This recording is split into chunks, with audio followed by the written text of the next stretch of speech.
The first reports didn't arrive with clarity. They came in fragments, unconfirmed alerts, brief flashes on radar, scattered messages that didn't yet form a complete picture. But within hours, the pattern became impossible to ignore. Unidentified drones had crossed into restricted airspace, moving low, fast, and coordinated. Then came the impact. Not widespread destruction, not yet, but precise enough to send a message. And that message didn't need translation. Something had shifted. Across command centers, screens lit up with overlapping data streams. Analysts leaned closer, voices low, controlled, but urgent beneath the surface. There was no time for speculation, only verification. Flight paths were traced, signatures compared, origins debated in real time. And then, quietly, the conclusion settled in. This wasn't random. This wasn't a test. It was intentional. Within minutes, responses began to move, not publicly, not loudly, but with a speed that only years of preparation can produce. Orders were issued without hesitation. Units already on standby received coded confirmations. Logistics chains activated like a system that had been waiting for this exact moment. No announcements, no headlines yet, just movement. Inside a dimly lit operations hub, a senior officer stood still for a moment longer than usual, eyes fixed on a screen that now showed more than just coordinates. It showed consequence. Around him, the room continued its quiet rhythm. Keyboards, radios, controlled voices. But something had changed in the air. A threshold had been crossed, and everyone in that room understood it without needing it explained. Far from the screens, in places built for moments like this, the reaction was more physical. Equipment that had been packed for weeks was checked again, not rushed, not chaotic, but deliberate. Hands moved with familiarity, tightening straps, adjusting weight, confirming what didn't need to be confirmed but was checked anyway. Routine becomes something else when the possibility of deployment becomes real. There were no speeches, no dramatic calls to attention, just a shift in posture, in focus, in silence. Conversations, where they happened, stayed short, practical, necessary, the kind that fills space without drawing attention. Because in moments like this, silence carries more weight than words. Outside, the air carried a different kind of tension. Vehicles moved in and out without pause. Lights stayed on longer than usual. Doors opened, closed, opened again. Everything looked normal from a distance, but nothing felt routine up close. This wasn't preparation anymore. It was transition. Back inside, a young operator paused for just a second, staring at a line of data scrolling across the screen. It wasn't the numbers that held attention. It was what they implied. Range, coordination, timing. This wasn't a signal sent into the void. It was calculated, measured, and delivered with intent. And that realization settled in slowly, like weight.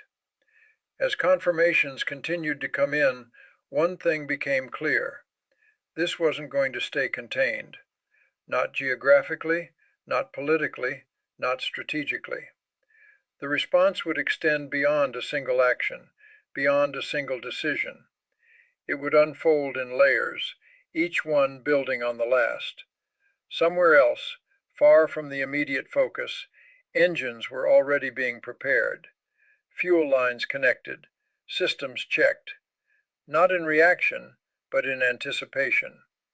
Because long before the first report arrived, there were already plans for what would follow. And now, those plans were no longer theoretical. No one said it out loud, but the understanding was shared.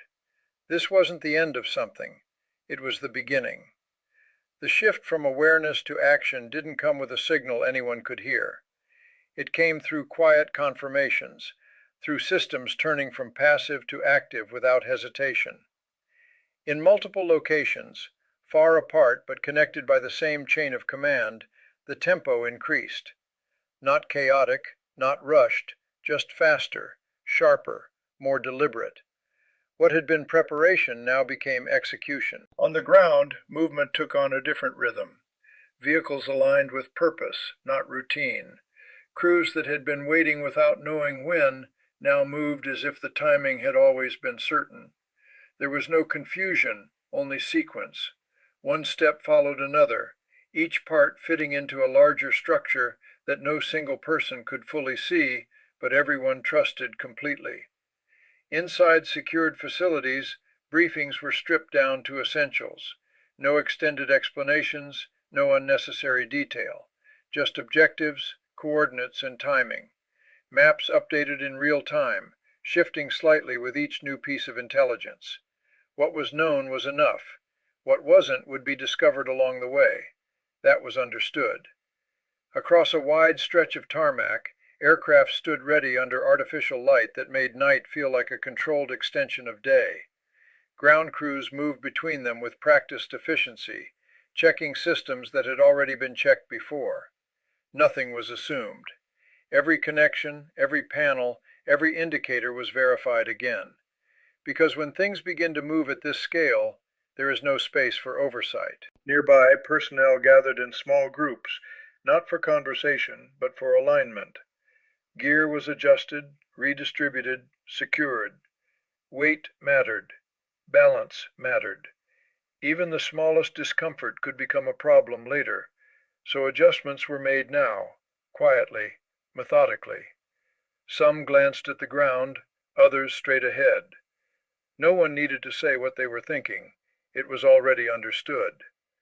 The soundscape began to change. Low at first, almost unnoticeable, then building into something steady and constant. Engines cycling up, systems powering on, the layered hum of machinery preparing to operate at full capacity. It wasn't loud in the way chaos is loud. It was controlled, measured, and unmistakably purposeful. Further inside, coordination continued across multiple channels.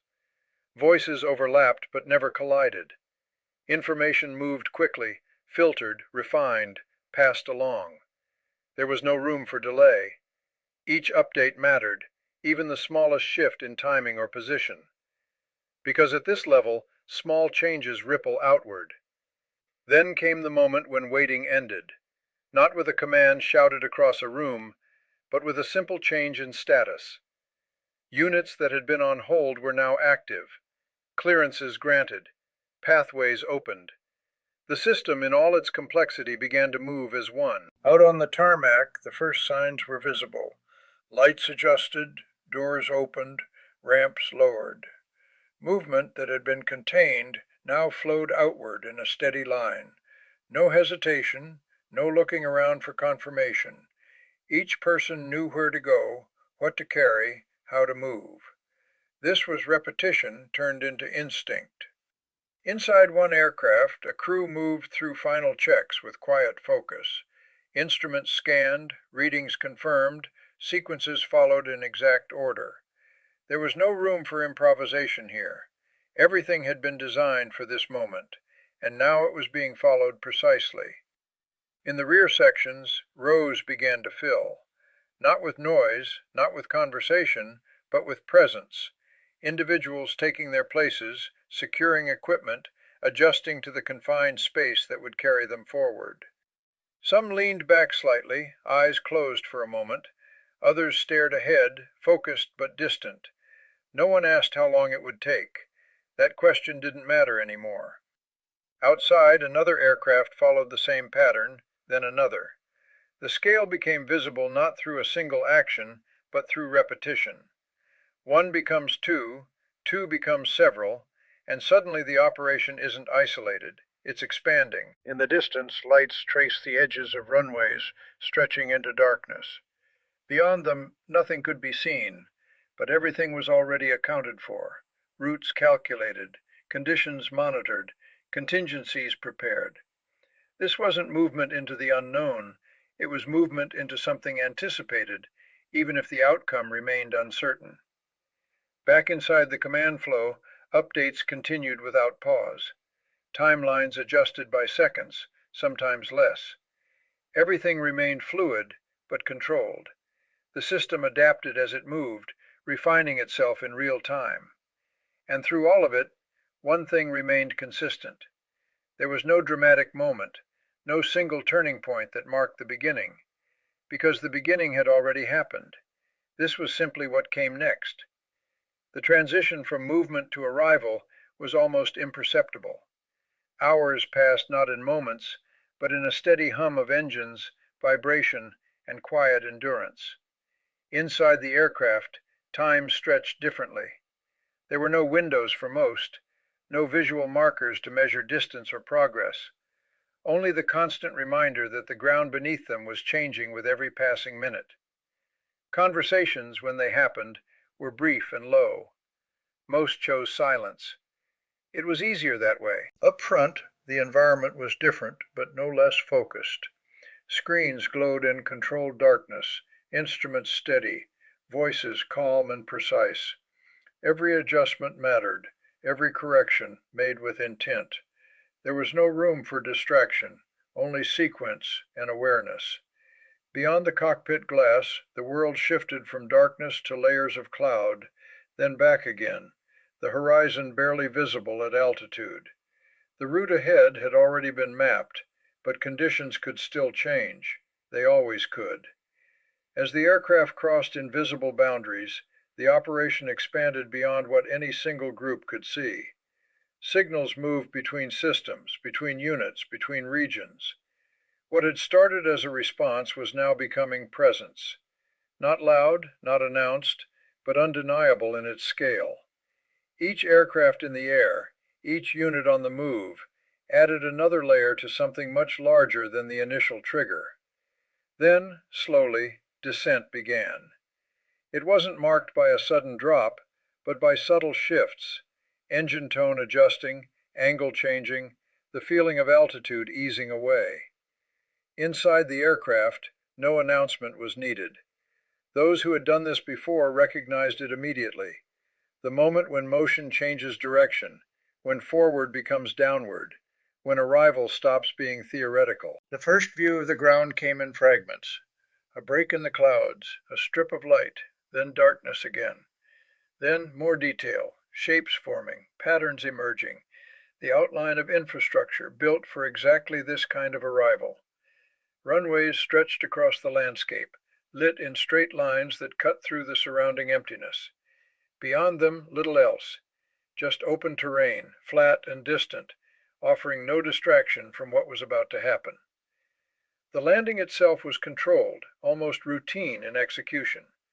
Wheels met the ground with a force that was expected, absorbed, and then gone. The aircraft slowed, guided precisely along a path that had been cleared long before it appeared. Outside, heat rose off the surface in subtle waves, distorting the distance. When the ramp opened, the difference was immediate. Air moved in, carrying with it a dryness and weight that felt unfamiliar to those who had just arrived. One by one, they stepped forward, boots meeting ground that didn't look like home, didn't feel like home, but was now part of their reality. There was no pause to take it in. Movement continued. Directions were given quickly, efficiently, absorbed without repetition. Lines formed, broke, reformed. Each group moved toward a different point, each point part of a larger structure already in place.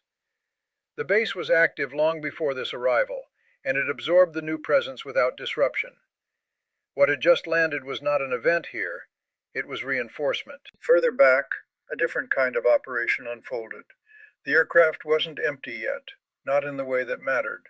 Secured deep inside, equipment waited to be brought into the open. Carefully, precisely, the process began. Locks released, supports adjusted, sequences followed step by step. There was no room for error here. Every movement had to align perfectly. Then it emerged. Not quickly, not dramatically, but with controlled precision. A machine designed not just for presence, but for dominance in environments like this. Compact in transport, but built for expansion once released. Components unfolded, structures extended, systems prepared to transition from passive to active. As it touched the ground, it became something else entirely. Not cargo anymore, but capability. A system that could see beyond direct lines, track what couldn't be easily detected, respond faster than most threats could react. Its purpose wasn't limited to one role. It adapted, adjusted, and integrated into a wider network that was already forming across the region. Around it, crews moved quickly, finalizing checks, preparing it for operation. There was no delay built into this process. Every minute counted, not because of urgency alone, but because timing across the entire operation depended on alignment. What arrived now would be active soon. That was the expectation. In the distance, more aircraft could already be seen approaching, their lights faint but steady against the darkening sky. This wasn't a single arrival. It was a sequence, repeating itself again and again, building something that didn't need to be announced to be understood. Back at the edge of the runway, the aircraft that had just delivered its load began to shift again. Ramps closing, systems resetting, engines preparing for another cycle. There was no extended pause, no moment to mark completion. Because this wasn't completion, it was continuation. As the aircraft lifted off again, there was no sense of closure, only continuation. The runway lights faded behind it, shrinking into thin lines before disappearing completely. Inside, the space that had carried weight and presence only moments ago now felt different, emptier, but not at rest. Systems remained active, crews stayed focused, and the same sequence that had just delivered one wave was already resetting for the next. This was not a single mission. It was a cycle. Back on the ground, the pace did not slow. If anything, it tightened. What had arrived was already being absorbed into a larger structure that had been waiting long before the first landing. Units moved into position, equipment dispersed across designated zones, communication lines linked into existing networks. Nothing stood alone. Every element connected to something else, forming a pattern that only became visible when viewed from a distance. In command centers far from the heat and dust, the operation was no longer theoretical. It was live, dynamic, and expanding. Screens that once displayed projections now showed active movements, confirmed positions, and real-time coordination across multiple regions. The response had evolved into presence, and presence was becoming pressure. Not immediate, not explosive, but steady and undeniable. The newly deployed systems did not wait long before shifting into readiness. Power sequences initiated, diagnostics completed, sensors calibrated. What had been transported as cargo now began to function as part of a wider network. Detection ranges extended outward, overlapping with others, creating layers of awareness that reduced uncertainty with every passing minute. Information flowed back through secure channels, feeding a command structure that was constantly adjusting. For those on the ground, the environment settled into a different kind of rhythm. There was no longer the anticipation of arrival, but the reality of being in place. The horizon remained unchanged, flat, distant, and unbroken, but everything within it had meaning now. Positions mattered, timing mattered. Even stillness carried purpose, because it existed within a system designed to react instantly when required. In the air, the return path was already calculated. Crews adjusted course with the same precision they had used on the way in, but the mindset was different. What had just been completed was only one segment of a much larger operation. Fuel levels, routing, timing, all aligned not for rest, but for repetition.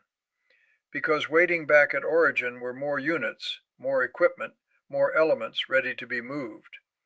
The scale continued to grow quietly.